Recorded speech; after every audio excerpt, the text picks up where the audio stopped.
అండి నమస్కారం. చూసుకున్నట్లయితే 1 ఇయర్ పరిపాలనలో ఎన్డీఏ ప్రభుత్వ కూటమి ఎలా అనిపించింది? చూసుకున్నట్లయితే ఈ యొక్క పరిపాలనకు సంబంధించి అంశాలు అభివృద్ధితో కూడుకున్నాయి కాబట్టి ఖజానాని బేరీ వేసుకుని ముందుకు వెళ్తున్నానంటుంది ప్రభుత్వం. ఈ 1 ఇయర్ పరిపాలన గురించి కూడా గడప గడపకి ప్రోగ్రాంలో ఏదైతే నాయకులు స్థానిక నేతలు కూడా వస్తున్నారు, ఎలా అనిపించింది? ఈ ప్రభుత్వం అంతా లేట్ ప్రభుత్వం అండి. చెప్పిన ఎమ్మటే చేయరండి. ఇప్పుడు ఆడపిల్లలకి నెలకి 1500 రూపాయలు అన్నారు. సంవత్సరం దాటిపోయింది, ఎప్పుడు చేస్తారండి? ఏంటి పిల్లలకి ఇది కూడా మొన్ననగా వేసారు, సంవత్సరం తర్వాత వేసారు. తల్లికి వందనం కూడా అరాకొరగానే అందినాయి. అదేనండి, సంవత్సరం తర్వాత వేసారు. ఇప్పుడు వయస్సు ఈ ఫ్యాన్ గుర్తోళ్ళు పోట్లాడుతుంటే రెండోది కూడా ఇప్పుడు వేస్తా ఉంటున్నారు. ఏంటి బస్సులు ఎన్నాళ్ళైంది, అది ఇంతకాలం పడుతుందండి. మన తెలంగాణలో ఉచిత బస్సు ఎన్నాళ్ళు ప్రవేశపెట్టారండి? ఇదేం ఓన్లీ జిల్లా మట్టుకే అంటున్నారు. మరి వాళ్ళు ఎక్కడ దాకా ఇచ్చారండి? వాళ్ళకి ఎందుకు సాధ్యం అవుతుంది, వీళ్ళకి ఎందుకు సాధ్యం కాదు? కొవ్వూరు ఘటన చూసే ఉంటారు, ఎలా అనిపించింది? ప్రసన్న కుమార్ రెడ్డి ఇంటిని ధ్వంసం చేయడం కానీ నెల్లూరులో ఈ అంశాలు ఏంటి సార్? ప్రశాంత్ రెడ్డి గారు లేడీ ఆవిడ కూడా ఇలా మాట్లాడుతున్నారు, పిహెచ్డీలు చేశారు అవినీతులు అంటాం, దానికి కౌంటర్గా ఆయన మాట్లాడడం జరిగింది. గతంలో వీళ్ళందరూ వైసీపీ నాయకులే కదా, ఇటు వచ్చిన వాళ్ళే కదా. అవును, అధికారం మతం అండి, ఏం లేదు. అధికారులు ఉన్నారు, ఎవరికాళ్ళు చూపిస్తున్నారండి. వాళ్ళ అధికారంలో వాళ్ళు అరాచకాలు చేశారని ఇప్పుడు వీళ్ళు అధికారంలోకి వచ్చాక వీళ్ళు ఇచ్చేస్తున్నారండి. దీనిలో ఏంటంటే మధ్యలో సామాన్య వ్యక్తులు నలిగిపోవడం తప్పించి వేరే ఏమీ లేదండి. వాళ్ళ ఆస్తులు వీళ్ళు ఉంటే నన్ను కూడా చంపేసే వాళ్ళు, ఇంట్లో నేను లేకపోవడం మంచిదైందా సమయంలో అంటున్నారు. 200 మంది దాడి చేశారు. వాస్తవేనండి, అది ఆయన ఉంటే జరిగేదండి. అది ఆయన లేకపోవడం వల్ల అలా ఇదైందండి, తప్పించుకున్నారు. వాళ్ళ నాయకులు సరిగ్గా చేయలేదనే కదా ప్రజలు వీళ్ళకి పట్టం కట్టింది. మరి ఇంకా ఈ దాడులు ఎందుకంటారు? వీళ్ళేంటో నిరూపించుకోవడానికి అంత మంచి వేరే లేదండి. వీళ్ళేంటో నిరూపించుకోవడం మాట. అది గతంలో ఆవిడ భర్త గారు కూడా ఈ పార్టీ నుంచి బయటకు వచ్చినాయి. అవునండి, అవునండి. వచ్చిన ఏంటంటే ఇప్పుడు అధికార పార్టీ కొమ్ము కాయడం కదండి.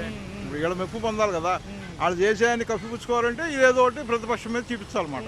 అదే ఇప్పుడు ఏమంటున్నారు, కొత్తగా నా మీద క్యారెక్టర్ అసాసినింగ్ చేశారంటున్నారు. మీడియా ముఖంగా అడిగితే నేను కార్యకర్తలని నా సామాజిక వర్గాన్ని ఆపాను, అభిమానులు ఆపలేకపోయానంటారు. ఇప్పుడు ఇంతకుముందు తెలియదు కదా. అది ఎవరికి తెలియదు, అది కావాలండి, చెప్పేట్లా కావాలని చేస్తున్న పని అండి. అది అంత తెప్పించి వేరే ఉద్దేశంతో అయితే కాదు.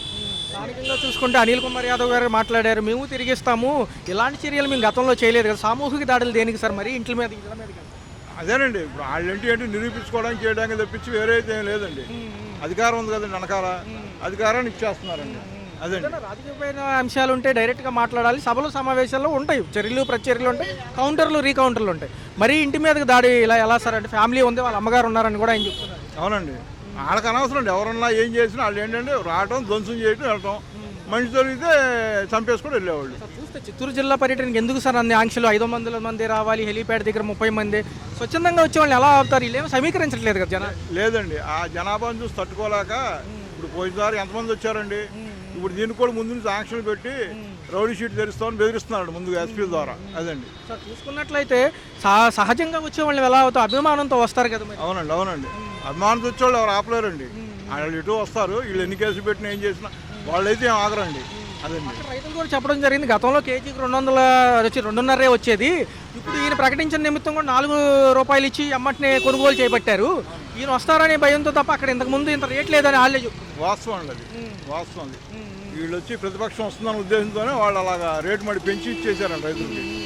పర్మిషన్ ఇచ్చిన నేతలు కూడా ఏదో జనాన్ని సమీకరించారని పేరు నాని గారి పైన కేసులు పెట్టడం, కొడాల నాని గారి పైన కేసులు పెట్టడం, వాళ్ళు పోలీస్ స్టేషన్కి హాజరవ్వమంటాం. ఎలా ఉంది సార్? ఈ పత్తిపాడులో కూడా వెళ్ళొచ్చారు కదా, ఆయన హాజరై వచ్చారు కదా, మనం మాట్లాడారు. అవునండి, ఏం లేదండి. ముందు జాగ్రత్త చర్య బెదిరింపులండి. ఇవన్నీ కేసులు పెడతా అంటాం, చేయటం, చెందడం, ఇలా స్టేషన్కి వచ్చి సంతకాలు పెట్టమంటాం, చేయటం.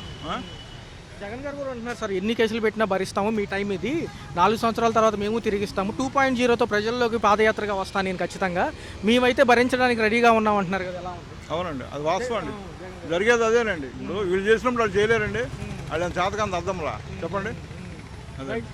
ఈ యొక్క వ్యవహారం 1 సంవత్సర పాలన మీద గడప గడపకి ప్రోగ్రామ్స్ పెట్టారు, ఏమైనా సక్సెస్ఫుల్గా అనిపించినాయా? లేకపోతే ఏంటి? కొన్ని ఏది వార్తా సంస్థల్లో ఛానల్స్ కూడా నిర్వీర్యం అవుతున్నాయి అంటున్నారు, నిజమేనా? ఎక్కడ నిజమండి? ఎవరికి ఇచ్చారండి చెప్పండి? పలానా వాళ్ళకి ఇచ్చాను, 3 అన్నారు, ఒకళ్ళు చేస్తున్నారు, 2 మరి దొబ్బేస్తున్నారు. ఏమండి అది కరెక్టా? బాబు వస్తాడని బాబు వచ్చి ఏం చేశాడు?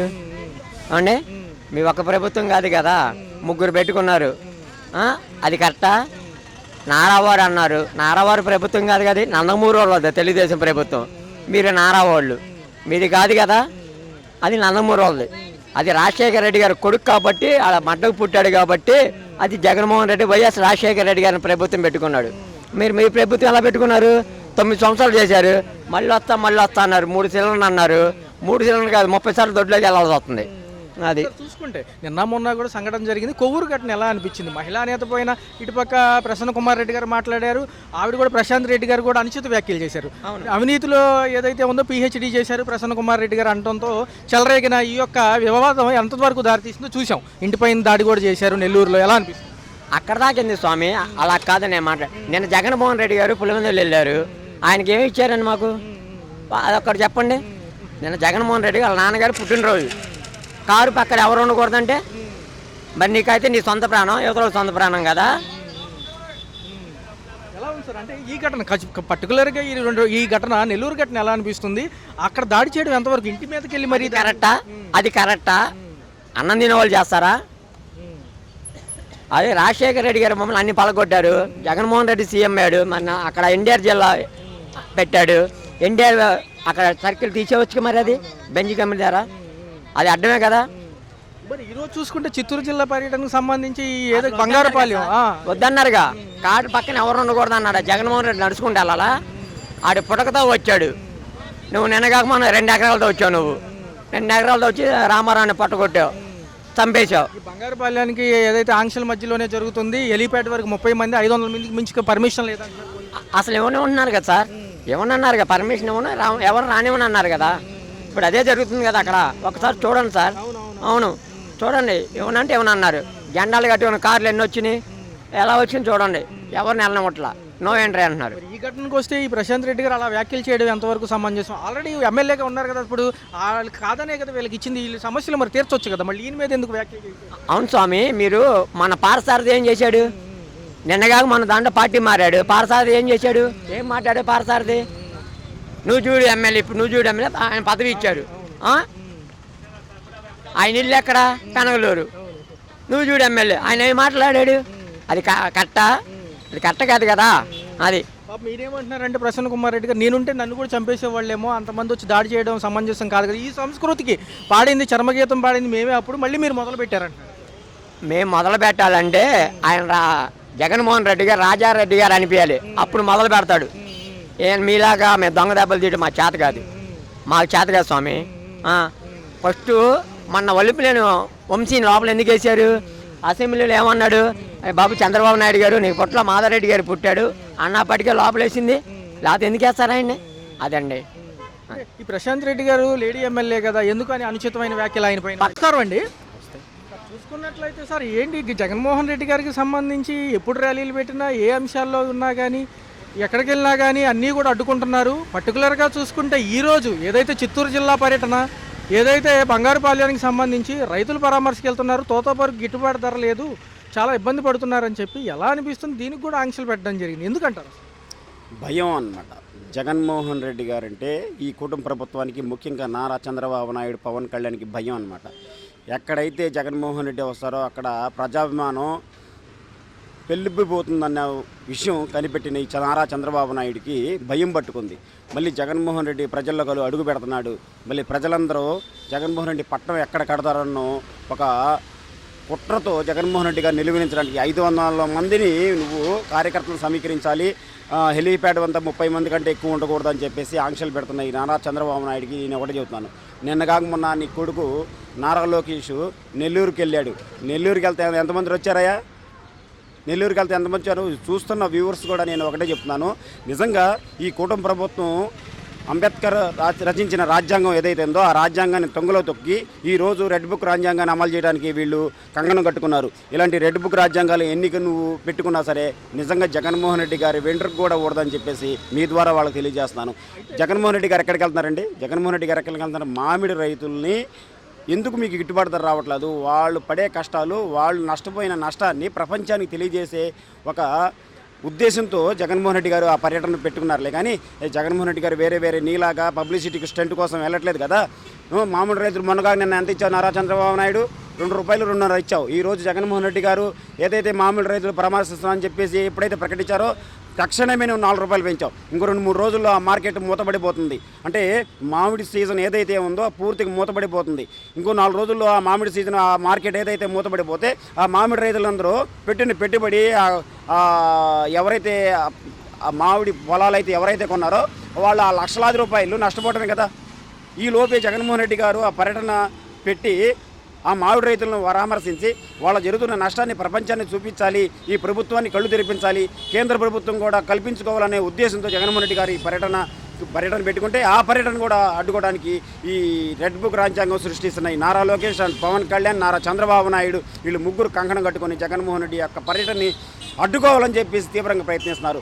సస్యమిర అరచేతి నేను ఒకటే చెబుతున్నాను, అరచేతితో సూర్యుడిని, అధికారంతో జగన్మోహన్ రెడ్డిని అడ్డుకోవడం ఎవరి తరం కాదని చెప్పేసి మీ ద్వారా వాళ్ళకి తెలియజేస్తున్నాను. మొన్న పేరు నాని గారు కూడా మాట్లాడడం జరిగింది. ఏదైతే పర్మిషన్ ఇచ్చారో 3 వెహికల్స్కి దాంట్లోనే నేను వచ్చాను, మళ్ళీ జనాన్ని సమీకరించాను గత సభలో అని చెప్పి పల్నాడు జిల్లాలో ఘటన గురించి నా యొక్క ప్రమేయం ఉందని పోలీస్ స్టేషన్ సత్యనపల్లి పోలీస్ స్టేషన్కి రమ్మన్నారు. నేను వచ్చి హాజరయ్యాను. మీరు ఇచ్చిన పర్మిషన్లోనే మేము వచ్చాం కదా, మళ్ళీ కొత్తగా మా మీద కేసులు ఏంటని అడుగుతున్నారు. ఎక్కడన్నా పారదర్శకత్వంగా ఉంది? ఆద్యాంతం ఈ కూటమి ప్రభుత్వం పరిపాలన మొత్తం కేసులు, కుట్రలు, హత్యలు, మానభంగాలతో సాగుతుంది అనిపేసి ఈ రెండో సంవత్సరం కాలంలో పరిమితిలో ఇట్టే తెలిసిపోతుంది. అరే ఎక్కడ అసలు సిగ్గు శరం ఉందా ఈ ప్రభుత్వానికి? నారా చంద్రబాబు నాయుడు ఈ కూటమి ప్రభుత్వానికి సిగ్గు శరం ఉందా? వీళ్ళు మనుషుల, పశువుల, నిజంగా నరరూప రాక్షసుల, మానవ రూపంలో ఉన్న నరరూప రాక్షసుల అని చెప్తున్నాను. వీళ్ళు పర్మిషన్ ఇచ్చింది నిజంగా వాస్తవంగా మీరు చెప్పినట్టు 3 వాహనాల్లో వెళ్ళండి, అంత మించి ఉండకూడదని చెప్పేసి తదకు అనుగుణంగానే పేరు నాని గారు ఆ వాహనాల్లో వెళ్తున్నారు. ఆ వాహనాల్లో అయినా సరే కేసులు కట్టడం ఏంటి? అంటే కేసులకి భయపడే పార్టీయా వైఎస్ఆర్ కాంగ్రెస్ పార్టీ? మీరు పెట్టే కుట్రలకి భయపడిపోయి ఇంట్లో కూర్చునే పార్టీయా వైఎస్ఆర్ కాంగ్రెస్ పార్టీ? వైఎస్ఆర్ కాంగ్రెస్ పార్టీ ప్రజల కోసం, ప్రజల చేత పుట్టిన పార్టీ వైఎస్ఆర్ కాంగ్రెస్ పార్టీ. నిత్యం మీలాగా పెట్టేదో పెట్టుబడిదారుల కోసం, పెత్తందారుల కోసము పెట్టిన పార్టీ కాదు వైఎస్ఆర్ కాంగ్రెస్ పార్టీ. వైఎస్ఆర్ కాంగ్రెస్ పార్టీ ఆద్యంతం ప్రజల కోసం, ప్రజల సంక్షేమం కోసం, ప్రజల అభివృద్ధి కోసం పెట్టిన party YSR Congress party. YS Jaganmohan Reddy గారు ఈరోజు జగన్మోహన్ రెడ్డి గారు వెళ్ళి కూర్చొని తినాలనుకుంటే 10 తరాలు తరగని ఆస్తుంది వైఎస్ జగన్మోహన్ రెడ్డి గారు. అయినా సరే జగన్మోహన్ రెడ్డి గారు ఆద్యంతం ప్రజల కోసం, పేద ప్రజల కోసం, రైతుల కోసం, విద్యార్థుల కోసం నిత్యం రాజకీయాలు చేస్తున్నారు తప్ప ఇలా పెట్టుబడిదారుల కోసం ఎప్పుడూ రాజకీయం చేయలేదు వైఎస్ జగన్మోహన్ రెడ్డి గారు. పేరు నాని గారు ఒక కాపు కులస్తుడు వైఎస్ఆర్ కాంగ్రెస్ పార్టీకి. ఈరోజు కాపు కులస్తులందరూ పట్టం కట్టారు, కాపు కులస్తులందరూ తెలుసుకున్నారు. ఈరోజు పవన్ కళ్యాణ్ నమ్మి మోసపోయాము. పవన్ కళ్యాణ్ని అడ్డు పెట్టుకొని నారా చంద్రబాబు నాయుడు అధికారంలోకి వచ్చాడు. అయితే పవన్ కళ్యాణ్ మా కాపులకు ఏమీ ఒరిగింది లేదు. ఈ పవన్ కళ్యాణ్ అన్న వస్తే ఇంకేమన్నా పెద్ద రాజకీయంగా పెద్దపేట వేస్తారు, లేకపోతే ఉద్యోగ భద్రత కల్పిస్తారు, లేకపోతే ఆరోగ్య భద్రత కల్పిస్తారు, లేకపోతే ఏ విషయంలో సరే కాపులో ఒక భద్రత ఉంటుందనే ఉద్దేశంతో పవన్ కళ్యాణ్ పట్టం కట్టారు. కానీ పవన్ కళ్యాణ్ అధికారంలోకి వచ్చిన తర్వాత వాళ్ళ అన్న నాగేంద్ర బాబు తప్ప ఎవరికి కూడా లబ్ధి చేకూరని వ్యక్తి ఎవరైనా ఉన్నారంటే ఈ పవన్ కళ్యాణ్ అని చెప్పేసి. ఎంతకాడికి పవన్ కళ్యాణ్ భారతదేశంలో ఏ ఎజెండా అండి సంవత్సర పరిపాలన పైన కూటమి ప్రభుత్వము, ఇదే సంవత్సర పరిపాలన పైన పాత ప్రభుత్వాలు కూడా, నాయకులు ఇద్దరు కూడా గడపకి వచ్చి ప్రజలను అడుగుతామంటున్నారు. ఎలా ఉంది మీ అభిప్రాయం ప్రకారం? ఎవరిని ఆహ్వానిస్తారు? అసలు ఎవరు వస్తారు? రానివ్వండి, వచ్చిందాన్ని బట్టి చూద్దాం. అంటే 2వ తారీఖు నుంచి మొదలు పెట్టారు కాబట్టి ఎవరన్నా వచ్చారని అడుగుతారు. ఇప్పటిదాకైతే ఎవరు రాలేదండి. వచ్చిన వాళ్ళని ఎవరినైనా ఆహ్వానిస్తాం ఖచ్చితంగా. వాళ్ళు అడిగిన దానికి సమాధానం ఖచ్చితంగా చెప్తాం. వాళ్ళు ఏం చేశారు, ఇప్పుడు వాళ్ళు ఏం చేశారని వాళ్ళకి తెలుసు, మాకు తెలుసు, మనందరికీ తెలుసు. సో వచ్చిన దాన్ని బట్టి చూద్దాం. ఉప ముఖ్యమంత్రి పవన్ కళ్యాణ్ గారు ఉన్నారు. ఆయన మొన్న మద్రాసు సభలో కొన్ని అనుచిత వ్యాఖ్యలు చేశారు. ఎవరైతే హిందూయిజం గురించి మాట్లాడుతూ మిగతా వాటి మీద ఆయన మీద కొంచెం క్రిమినల్ కేసులు ఏంటి? ఎక్కువ శాతం ఆయన ఇటు వైపు ఉంటున్నారు, డివోషనల్ వైపు ఎక్కువ ఉంటున్నారు. డివోషనల్ పరంగా ఉంటే అది చెడు అని నేను అన్ను. ఒక రకంగా మంచిది, అది అతని పర్సనల్. నేను దేవుణ్ణి పూజిస్తున్నాను అనేది నా సొంత విషయం. అతను దేవుళ్ళని పూజిస్తా మనకెందుకు? మనకేం చేశాడు, రాష్ట్రానికి ఏం చేస్తున్నాడు? మొన్న రీసెంట్గా ఒక ఇష్యూ జరిగింది, దాని గురించి ఆయన మాట్లాడితే బాగుంటుందని నా పర్సనల్ ఒపీనియన్. 4 ఏళ్ల పాప, ఇప్పుడు ఆ పాపని అలా చేశారు. పాపం ఆడవాళ్ళకి సెక్యూరిటీ ఇస్తాము అని అంటున్నారు. ఇప్పుడు నాకు అనిపిస్తుంది అంటే ఇప్పుడు చిన్నపిల్లలకు కూడా సెక్యూరిటీ ఇవ్వాలా? ఇప్పుడు వాళ్ళని తెలిసిన వాళ్ళ దగ్గర వదలటానికి లేదు, పక్క వాళ్ళ ఇంటి దగ్గర వదలటానికి లేదు, తల్లిదండ్రులు ఏమి చేయకుండా ఇంట్లో కూర్చోవాలి. దాని గురించి ఆయన ఏదైనా రెస్పాండ్ అయితే బాగుంటుందని ఒక నార్మల్ ప్రజలుగా నేను ఒక ప్రజలుగా అడుగుతాను. ఏదైతే ఈ మెడ్రాస్లో జరిగిన ఈ మురుగన్ సభ ఉందో ఎక్కువ శాతం ఫోకస్ చేయడంతో అక్కడ వాళ్ళు హట్ అయ్యారు. వాళ్ళు కూడా ఏదైతే చర్యలు తీసుకుంటూ కేసులు నమోదయ్యాయి. ఎందుకంటే పవన్ కళ్యాణ్ గారు ఎక్కువ దాని మీద ఉంటున్నారు. మీరు అన్నట్టుగా ఈ సామాజిక సమస్యల మీద ఎక్కువ శాతం ఫోకస్ చేస్తే బాగుంటుంది చాలా మంది అభిప్రాయం. మీరేమంటారు? నిజమే కదండి. ఇప్పుడు ఆయన చెయ్యట్లేదని నేను అనను, మేబీ చేస్తూ ఉండొచ్చు. మన దాకా రావాలి. ఇప్పుడు నాకు ఎప్పుడు తెలుస్తుంది? నా దాకా అంటే నా సరౌండింగ్స్లో జరిగిన ఇష్యూస్కి ఆయన రియాక్ట్ అయ్యారు అని నాకు తెలిసినప్పుడే అవుతుంది. ఇప్పుడు మీరు అంటున్నారు హిందూ పరంగా ఆయన రియాక్ట్ అవుతున్నారు అని. ఇప్పుడు ఏదైతే ఇలా జరిగిన ఇష్యూ ఉంది, దానికి ఆయన రియాక్ట్ అయ్యారు అనుకోండి, ఓకే ఆయన రియాక్ట్ అయ్యాడు కదా అని నేను చెప్తాను. రియాక్ట్ అవ్వకపోతే అవలేదేమో అనే అనుమానం నాకు వస్తుంది. మేబీ ఆయన అయ్యి ఉండొచ్చు, అది నాకు తెలియదు. ఎలా తెలుస్తుంది? మీ ద్వారా, మీ మీడియా ద్వారా మాకు తెలుస్తుంది. మేడం, పక్క నియోజకవర్గం వంశీ గారు, వల్లభనేని వంశీ తెలుసు, గన్నవరం, ఆయన కూడా నేను రిలీజ్ అవ్వడం జరిగింది. జగన్ కలిశారు, ఆయన కూడా మంచి మద్దతు ఇచ్చారు. పార్టీ కష్టకాలంలో ఉన్నప్పుడు కూడా తోడుగా ఉన్నారు కదా ఈయన. 140 days అవుతుంది. ఎలా ఉండబోతుంది? మళ్ళీ ప్రభుత్వాలు వస్తాయా? పాత ప్రభుత్వాలు ఏదైనా స్కోప్ ఉందంటారా? ఏమండి, ఏ ప్రభుత్వం వచ్చినా ప్రజలకి న్యాయం జరగాలి, ప్రజలు సంతోషంగా ఉండేలా చెయ్యాలి. ఉచితాలు ఇవ్వమని చెప్పట్లేదు, బద్దకస్తులను చేయకండి, సోమరపోతుల్ని చేయకండి. కేంద్రం ఏమంటుందంటే, నిర్మలా సీతారామన్ గారు ఉన్నారు కదా, ఆవిడ కూడా అంటారు నిత్యావసర సరుకుల ధరలు తగ్గుతాయి అంటారు కదా, 2 రోజులుగా వార్తలు వస్తున్నాయి. ఎలా ఉండబోతుంది? సామాన్యుడికి అన్ని కొంచెం అందుబాటులో ఉంటాయి అంటారా? జోక్ అది. నిత్యావసర వస్తువులు తగ్గేది అనేది నా పర్సనల్గా అది జోకే. నెల జీతాలు పెరగవు, ఏడాదికి ఒకసారి 2% 1% డిపెండ్ అపాన్ అతను చేసే వర్క్ని, ఆ పర్సన్ చేసే వర్క్ని బట్టి శాలరీలు పెంచుతారు. కానీ వీళ్ళు మాత్రం రేట్లు పెంచేస్తారు. అది తగ్గుతుంది అనేది అది అసలు అపోహ. అది అనవసరంగా జనాల్లో లేనిపోని ఊహని క్రియేట్ చేయడం, ఆశని క్రియేట్ చేయడమే ఇది. మన రాష్ట్రానికి సంబంధించి 2 విషయాలు మేడం. ఒకటి పోలవరం, రెండోది అమరావతి. ఇవి ఫాస్ట్గా ఈ 2027 సక్సెస్ఫుల్ అవుతుందా? మధ్యలో జమిలీ ఎన్నికలు వచ్చి మళ్ళీ ఈ యొక్క క్యాడర్స్ కానివ్వండి, పాత ప్రభుత్వాల మధ్య కొత్త ప్రభుత్వాల మధ్య మళ్ళీ సంఘర్షణలే ఉంటాయి. ఇప్పుడు ఫస్ట్ క్లాస్ పిల్లల దగ్గర నుంచి కూడా క్లాస్లో ఉన్నప్పుడు కంపల్సరీ కొట్టుకుంటారండి. కొట్టుకోకపోతే వాళ్ళ పిల్లలు ఎలా అవుతారు? చిన్న పిల్లలే కొట్టుకుంటారు పెన్సిల్. దాని గురించి ఇంత రాజ్యాలు, ప్రభుత్వాలు కొట్టుకోకుండా ఎలా ఉంటాయండి? ఖచ్చితంగా కొట్టుకుంటాయి. బట్ వాళ్ళు ఎంత కొట్టుకున్నా ప్రజలకి న్యాయం జరిగిందా లేదా అని చూడాలి. ఇప్పుడు 2 పిల్లలు కొట్టుకుంటుంటే టీచర్ ఏం చేయాలి? అమ్మ అలా తప్పమ్మా, ఇది నీది కాదు, ఇది వాడిదే, నువ్వు తప్పు చేసావని ఎలా అయితే ఒక టీచర్ తన బాధ్యతగా చెబుతుందో, అలాగే ఈ ప్రభుత్వాలు ఎంత కొట్టుకు చచ్చినా ప్రజలను అన్యాయం చేయకుండా ఉంటే చాలు. అది నా పర్సనల్ ఒపీనియన్. హలో, తెలుగు రాజ్యం ఛానల్ చూస్తున్నారా? సామాజిక, రాజకీయ, జీవన చిత్రణే తెలుగు రాజ్యం. అతిశయోక్తులు, అసత్యాలు ఉండవు. రాజకీయ కోణం కాదు, ప్రజా కోణమే కొలబద్ద. తెలుగు రాజ్యం వీక్షణ మీ ఉత్తమ అభిరుచికి నిదర్శనం.